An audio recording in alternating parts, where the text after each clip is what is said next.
2025 April മാസം 30-ാം തീയതിയാണ് ഈ വർഷത്തെ അക്ഷയ തൃതീയ എന്ന പുണ്യ ദിവസം വരുന്നത്. അപ്പോൾ അക്ഷയ തൃതീയ എന്ന പുണ്യ ദിവസത്തിൻ്റെ പ്രത്യേകതകൾ എന്തെല്ലാമാണ്? അന്നത്തെ ദിവസം നമ്മൾ എങ്ങനെയാണ് ആചരിക്കേണ്ടത്?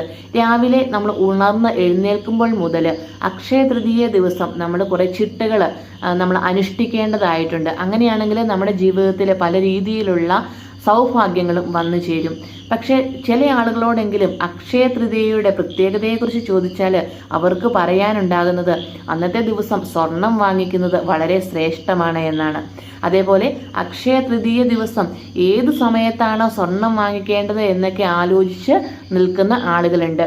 എന്നാൽ ഒരു പുരാണ ഗ്രന്ഥങ്ങളിലും പറഞ്ഞിട്ടില്ല സ്വർണ്ണാഭരണങ്ങൾ വാങ്ങിക്കാനായിട്ട് ഏറ്റവും ശ്രേഷ്ഠമായിട്ടുള്ള ദിവസമാണ് അക്ഷയ തൃതീയ എന്ന്. എന്നാൽ പിന്നെ എന്തുകൊണ്ടാണ് അക്ഷയ തൃതീയ ഒരു പുണ്യ ദിവസമാണ് എന്ന് പറയുന്നത്? നമുക്കതേക്കുറിച്ച് സംസാരിക്കാം. ചില ആളുകളുടെയെങ്കിലും മനസ്സിലുള്ള ഒരു കാര്യം, അക്ഷയ തൃതീയ ദിവസം സ്വർണം വാങ്ങിക്കുകയാണെങ്കിൽ അടുത്ത ഒരു വർഷത്തേക്ക് നമുക്ക് ഇടയ്ക്കിടയ്ക്ക് സ്വർണം കിട്ടിക്കൊണ്ടിരിക്കും, നമുക്ക് പണം കിട്ടിക്കൊണ്ടിരിക്കും, നമ്മുടെ കടബാധ്യതകളെല്ലാം തീർന്ന് നമുക്ക് സന്തോഷം വന്നു ചേരും എന്നൊക്കെയുള്ള ചിന്താഗതിയാണ്. യഥാർത്ഥത്തിൽ കൃതായുഗവും നേത്രായുഗവും ദ്വാപരയുഗവും പിന്നെ ഇപ്പോൾ നടന്നുകൊണ്ടിരിക്കുന്ന കലിയുഗവും ചേർന്നുള്ള ചതുർയുഗങ്ങൾ ആരംഭിച്ചത് രാശിചക്രത്തിലെ ആദ്യ മാസമായ മേടത്തിലെ ശുക്ലപക്ഷത്തിലെ പ്രഥമ തിഥിയിൽ ആയിരുന്നു. എന്നാൽ ഇന്ന് ചില സ്വർണ്ണക്കടക്കാരെല്ലാം ഈ യുഗങ്ങളൊക്കെ ആരംഭിച്ചതും തൃതീയ തിഥിയിൽ ആയിരുന്നു എന്ന് പറയപ്പെടുന്നുണ്ട്. ഇപ്പൊ തൃതീയ തിഥിയിൽ പിന്നെയും ഉണ്ട് കേട്ടോ വിശേഷണങ്ങൾ. ഇത് മാത്രമല്ല, ധർമ്മപുത്രർക്ക് സൂര്യഭഗവാൻ അക്ഷയപാത്രം നൽകിയതും ശ്രീ പരശുരാമന്റെ ജനനവും, കുചേലന് ശ്രീകൃഷ്ണൻ ദർശനം നൽകിയതും, വേദവ്യാസന്റെ ജനനവും ഈ തൃതീയ തിഥിയിൽ ആയിരുന്നു. അപ്പോൾ ഇങ്ങനെയുള്ള കുറേ വിശേഷണങ്ങളുണ്ട് അക്ഷയ തൃതീയ ദിവസത്തിൽ എന്നാണ് പറയപ്പെടുന്നത്. നമ്മുടെ വീട്ടിലെല്ലാം പുരാണ പുസ്തകങ്ങളുണ്ട് അല്ലേ? വേദങ്ങൾ, ഉപനിഷത്തുകൾ, ഗരുഡ പുരാണം, ഭഗവത്ഗീത, ശ്രീ ശാരദാ തിലകം, അങ്ങനെ കുറേയേറെ പുസ്തകങ്ങൾ നമ്മുടെയൊക്കെ വീട്ടിൽ നമ്മൾ സൂക്ഷിച്ചു വെക്കാറുണ്ട്, നമ്മളത് വായിക്കാറുണ്ട്. പക്ഷെ അതിലെവിടെയും നമുക്ക് അക്ഷയ തൃതീയ ദിവസം സ്വർണം വാങ്ങിക്കാൻ പറ്റിയ ദിവസമാണ് എന്ന് വായിക്കാനായിട്ട് സാധിച്ചിട്ടില്ല. നമുക്കത് കാണാൻ അതിനകത്ത് അങ്ങനെ ഒരു വാചകം എഴുതിയിട്ടേയില്ല. അക്ഷയ തൃതീയ എന്ന് പറയുന്ന ഒരു പുണ്യ ദിവസമാണ്. നമ്മൾ കുറേ കാര്യങ്ങൾ അക്ഷയ തൃതീയയുടെ അന്ന് നടന്നിട്ടുണ്ട് എന്ന് പറഞ്ഞു. അപ്പം അങ്ങനെയുള്ള ആ ഒരു പുണ്യ ദിവസം നമ്മൾ ചെയ്യേണ്ടത് അന്നദാനം നടത്തുക എന്നുള്ളതാണ്.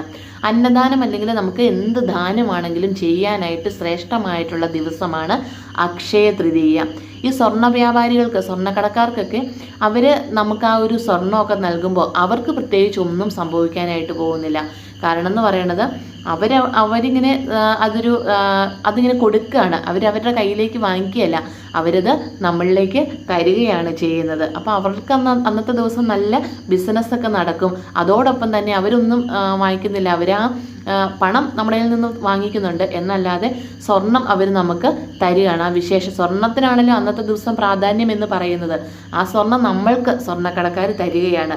അപ്പോൾ അതുകൊണ്ട് അവർക്ക് അന്നത്തെ ദിവസം ഗുണം മാത്രമേ ഉള്ളൂ.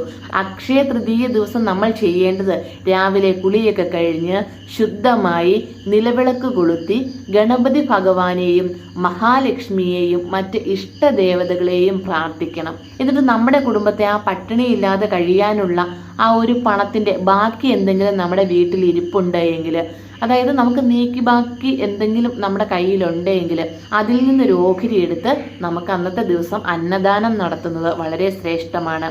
അത് നമുക്ക് ക്ഷേത്രത്തിലോ അല്ലെങ്കിൽ നമ്മുടെ അടുത്തുള്ള നമുക്കറിയാവുന്ന ഏതെങ്കിലും പാവപ്പെട്ട ആളുകൾക്കോ അല്ലെങ്കിൽ ഒരാൾക്കാണെങ്കിലും നമുക്ക് നടത്തിയാൽ മതി. എല്ലാ ആളുകൾക്കും ചെയ്യണമെന്നോ ഒത്തിരി പൈസ മുടക്കി ചെയ്യണമെന്നോ ഒന്നുമല്ല. അപ്പോൾ വളരെ ചെറിയ രീതിയിലാണ് എങ്കിലും നമുക്ക് അന്നത്തെ ദിവസം എന്തെങ്കിലും ദാനം നൽകുന്നത് വളരെ ശ്രേഷ്ഠമായിട്ടുള്ള കാര്യമാണ്. അതേപോലെ തന്നെ ഇപ്പോൾ നമ്മൾ പരസ്യത്തിലൊക്കെ കാണുന്നുണ്ട്, നിങ്ങൾ വജ്രം വാങ്ങിക്കൂ, അന്നത്തെ ദിവസം ഒത്തിരി ഓഫറുകളൊക്കെ അവർ പറയുന്നുണ്ട്. അക്ഷയ തൃതീയയുടെ അന്ന് വജ്രം വാങ്ങിക്കുകയാണെങ്കിൽ വളരെ ശ്രേഷ്ഠമാണ് എന്ന് പറയുന്നുണ്ട്.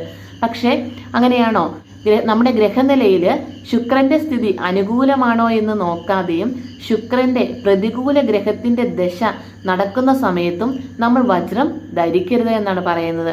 ഇങ്ങനെ പരസ്യം നൽകുന്ന കടകളിൽ നിന്നും നമുക്ക് വജ്രമൊക്കെ തന്നു കഴിഞ്ഞു കഴിഞ്ഞാൽ അത് ഒരാഴ്ചയ്ക്കുള്ളിലൊക്കെ തിരിച്ചേൽപ്പിക്കുമ്പോൾ യാതൊരു കുറവും വരാതെ തന്നെ പണം തിരിച്ചു നൽകുന്നതാണ് എന്നൊരു ഉറപ്പ് കടക്കാർ നൽകിയാൽ പിന്നെ സംശയമൊന്നുമില്ലാതെ നമുക്ക് രത്നങ്ങളോ അല്ലെങ്കിൽ വജ്രങ്ങളോ ഒക്കെ വാങ്ങിക്കാലോ എന്ന് നിങ്ങൾ വിചാരിക്കും. എന്നാൽ ഈ രത്നങ്ങളൊക്കെ വാങ്ങിക്കുമ്പോൾ നമുക്കതിന് ഒരു സർട്ടിഫിക്കറ്റ് അവർ തരുന്നുണ്ടാകും, അത് ഒറിജിനലാണോ എന്ന് കാണിക്കാനായിട്ട്. പക്ഷേ അത് ആ ഒരു സർട്ടിഫിക്കറ്റിന് എത്രമാത്രം വാല്യൂ ഉണ്ട് എന്ന് നമ്മൾ പലപ്പോഴും ചിന്തിക്കാറില്ല.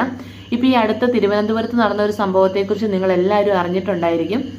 അതായത് ജിയോളജി വകുപ്പിന് കീഴിലുള്ള ജെം ടെസ്റ്റിംഗ് ലബോറട്ടറി എന്ന ഒരു സ്ഥാപനം തിരുവനന്തപുരത്ത് കേശവദാസപുരം എന്ന സ്ഥലത്തുണ്ട്. അവിടെ അപ്പോൾ ഒരാൾ മരതകം എന്ന രത്നം സർക്കാർ ലാബിൽ പരിശോധിച്ചപ്പോൾ അത് മരതകമല്ല, മറിച്ച് മരതകത്തിന്റെ ഉപരത്നമായ ഓനിക്സ് ആയിരുന്നുവെന്നും അങ്ങനെ വ്യാപാരിയും ആ ഒരു സർക്കാർ ലാബിന്റെ ഉദ്യോഗസ്ഥനുമായിട്ട് വഴക്കുണ്ടായതുമൊക്കെ വളരെ ചർച്ചയായിട്ട് നടന്ന സംഭവമാണ്.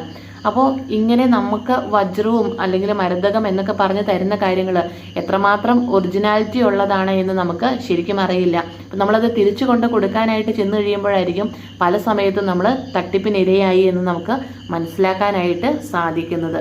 അപ്പോൾ നിങ്ങൾ അന്നത്തെ ദിവസം ഇപ്പോഴത്തെ ഈ ഒരു പൊന്നും വില കൊടുത്ത് ഈ സ്വർണമോ അല്ലെങ്കിൽ വജ്രമോ ഒക്കെ വാങ്ങിക്കാനായിട്ട് പോകുന്നുണ്ട് എങ്കിൽ അതിൻ്റെ ഒറിജിനൽ ബില്ല് നിങ്ങൾ തീർച്ചയായിട്ടും ചോദിച്ച് വാങ്ങണം കേട്ടോ.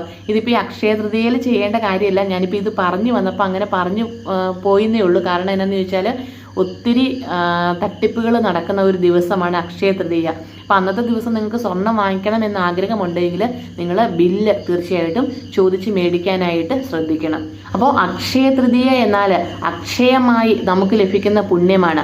ആ അക്ഷയമായിട്ട് ലഭിക്കുന്ന ആ ഒരു പുണ്യം നമുക്ക് കിട്ടണം എന്നുണ്ടെങ്കിൽ നമ്മൾ സ്വർണ്ണമല്ല വാങ്ങിക്കേണ്ടത്, നമ്മൾ ദാനധർമാദികൾ അന്നത്തെ ദിവസം നടത്തുകയാണ് ചെയ്യേണ്ടത്. അപ്പോൾ നിങ്ങൾക്ക് സ്വർണം വാങ്ങിക്കണമെങ്കിൽ വാങ്ങിച്ചോളൂ, പക്ഷെ നമ്മൾ ദാനധർമാദികൾ ചെയ്യാൻ വേണ്ടിയിട്ട് നോക്കണം. അതേപോലെ പ്രാർത്ഥനയും ക്ഷേത്ര ദർശനവും ഒക്കെ നടത്തുന്നത് വളരെ ശ്രേഷ്ഠമാണ്. അപ്പോൾ എല്ലാവരെയും ഈശ്വരൻ അനുഗ്രഹിക്കട്ടെ എന്ന് പ്രാർത്ഥിച്ചുകൊണ്ട് നല്ലൊരു വീഡിയോയുമായിട്ട് നമുക്ക് വീണ്ടും കാണാം. നന്ദി, നമസ്കാരം.